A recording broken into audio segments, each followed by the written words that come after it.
And we welcome you back to Football Friday Night. That's right. We just took you through South Carolina matchups. Now let's cross over to Peach State in Georgia. We are starting with a battle of the black and gold tonight. The Swainsboro Tigers are red hot, entering the game at 4-0. They host the Thomson Bulldogs, trying to bounce back over that Grovetown overtime loss last week. Swainsboro trying to go 5-0 again. Thomson wanting to avoid 2 straight L's. 28-14 Tigers at halftime. But the Dogs, they're going to punch back with this incredible play from Xavion Brinson. Markevian Jones' pass. It's tipped. Wow. Tip drill there into his hands, and he takes it to the house for 6. That's a heck of a play. 28-21, Swainsboro still on top. Tigers answer back with a long touchdown run from Marco Danford. Thompson's Aiden Robertson couldn't track him down. He's got speed. He's got speed, and he was able to pull away Swainsboro up 35-21. Bulldogs now on offense. Jones buys some time. He connects with Jared Sinkfield for the score in space. Sinkfield is a dangerous guy in space. Yeah, and the Tigers, too. Yeah, he is. Cuts that lead to 35-28 after the extra point. Swainsboro has the ball inside the 5 late in the third. Kyle Johnson takes it in. He's going to take it in for another touchdown, stretch the lead. And Swainsboro, they win it in a good old-fashioned shootout, 44-42. Thomson now has lost 2 of its last 3. Emmanuel County Institute hosting the Jenkins County Eagles at home in Week 5. ECI Bulldogs trying to march down the field, but Marquavius Roberson would pick off the pass. Steps in front of it from Jackson Kennedy. Like that, huh? Lots of interceptions this week. I'm telling you, pick 6s and all. Well, he didn't get there that one. Takes it to the 1-yard line, close enough. Eagles in prime position to score. They would do just that, score the first points of the game on the run from quarterback Justin Wright.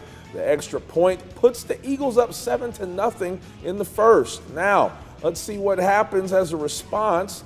We see, I think Jenkins County now is going to add another touchdown in the first half, this time on a pass from Justin Wright to Marion Young. Eagles would now go up 14-0 after the extra point, but it wouldn't be enough to hold off the Bulldogs. ECI, with a come from behind, they win it 35-34. Wow, 2 close games there. Yes. The Evans Knights hosting the Brunswick Pirates at Blanchard Stadium, already down 7 early in the first. Christian Scott tried to swing the momentum a little bit back Evans' way here with this big return as he sets up the Knights with some pretty solid field position, I'd say there, but it would be all for nothing as that drive unfortunately ends. You guessed it. Look at this, another pick six. Who would have guessed it? That's the theme of tonight, I'm sure. Pick 6 themes tonight. Wow. That's Evans, though, drops this one 65-0. Now we're going to move over to South Effingham, hosting Lakeside, looking for its first win of the season. Mustangs up 7-6. Lakeside with the field goal attempt right before the half. No good there. South Effingham goes into the halftime locker room with the lead. Second half now, South Effingham has it going on the ground, but the ball, it's fumbled. Lakeside recovers. The Mustangs, though, force a 4th down. Lakeside opts to try another go-ahead field goal, but South Effingham blocks that one. South Effingham on top 20-14 in overtime, grabbing their first win since 2023. Well, the Westside Patriots hosting the Hephzibah Rebels in a 3A Region 4 matchup. The Patriots off to a 3-0 start under first-year head coach Cedric Mason. The Rebels coming off back-to-back losses early in the third here. Riante Bird punches it in to give the Rebels the 13-6 lead. Then on the next drive here, Westside quarterback Jalen Stone decides to do it himself, scampers his way. Look at that, to the end zone there, but the Patriots would turn it over on downs. The Rebels try to air it out to get the offense going. Intercepted here by Tamari Curry. Oh my gosh, pick 6? Another interception. Well, I don't know if it's a pick 6, but a good enough return, right, to set the Patriots up on offense. Stone throws it up. Joshua Crawford, look at this catch there between 2 defenders to make a tough grab to move the chains there. That catch leads to this touchdown run by Tamari Curry to tie it at 13 in the fourth. Westside would add on to their lead. Patriots go on to win it 34-13. All right, we're staying in Richmond County and heading over to Lucy C. Laney High School where the Wildcats host Greene County. It was a rout from the start. First on defense, great form on the tackle here by Laney's William Turner-Jones. Wildcats, they're going to get the ball to Taquavius Kemp. Inside handoff, he hits the speed burst button on his PS5 controller and beats everyone to the corner for 6. Laney up 8-0. Next Laney possession, it's going to be Keyshawn Wilson. Band getting into it. They are. Pushing them along. Love it. Keyshawn Wilson, he's going to make the band give something to cheer and play about, ducking and dodging, juking, jetting his way to the end zone. 16-0 at that point. 30-0 halftime. Laney wins this one big. Final score 38-0. It's their 4th straight win. Now let's go about a mile and a half down the road to Laney's arch rival Josey. Coach Gene Clemens looking for his first win as head coach against Twiggs County. Late second quarter, Josey up 12-0. Twiggs County's Harold Crawford takes it around end the sideline to the house. Makes it 12-6 just under a minute before halftime. Near disaster here. Josey quarterback Xavion Hurst floats a duck in the air. Twiggs County's Kobe Stevens picks it up. Almost another pick 6. Ooh, almost. But stops short. Second quarter buzzer sounds. 12-6 halftime.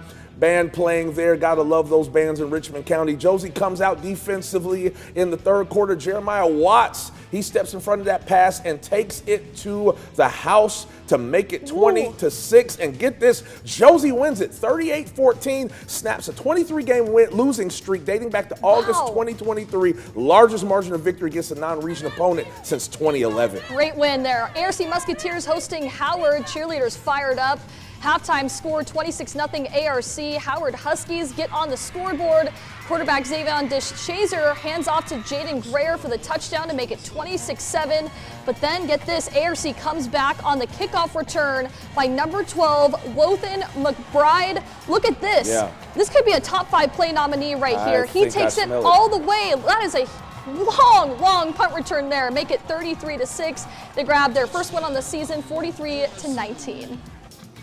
Now Washington-Wilkes makes their way to the field for their home game against Butler High School. Washington-Wilkes ball snapped to Mason Mingle, throws to the right, caught by Andrew Harkins, just short of the first down there. Same drive though, Mingle with the ball, but this time he goes for the run himself and he gets the first down. That drive would stall. Washington-Wilkes ball now. Mingle with a quick pass down the field, and Tigers 36-16 over Butler. Now here are some other Georgia final scores here. 28-14 Burke County over Northside. West Lawrence 56-0 over Cross Creek. Lake Oconee Academy 49-6 over Glen Hills. Harlem beats Baldwin 41-18. Johnson County 28, Trulton 13. Lincoln County over Elbert County 24-17. Warren County 28-6 over Hancock Central. We'll be right back.